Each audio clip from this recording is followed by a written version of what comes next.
महाराष्ट्रातले 36 जिल्हे आज आपण पाहणार आहोत आणि तेही एका वाक्यामध्ये। बघा, हे वाक्य आहे, अग कमल उठ, पाय धू, छान रस भजे चहा बनव। बघा, 36 जिल्हे आपल्याला या वाक्यात कसे कळणार आहेत?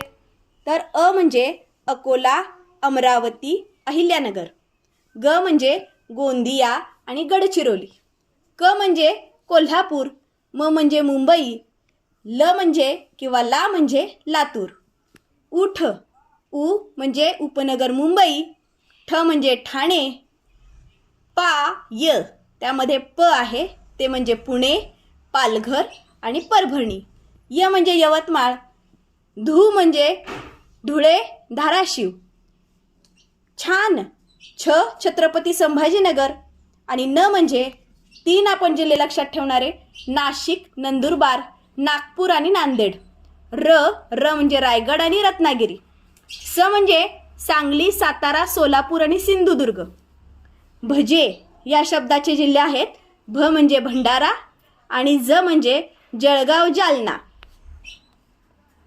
त्यानंतर पुढे पाहूया, चहा चंद्रपूर, ह म्हणजे हिंगोली, बनव यामध्ये ब च बनणार आहे बीड, बुलढाणा आणि व म्हणजे वर्धा, वाशिम।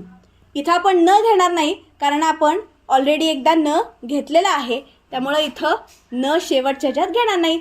आणि अशा पद्धतीनं अग कमला उठ, पाय धू आणि छान रस भजे चहा बनव हे तोरण आपण तयार केलेले।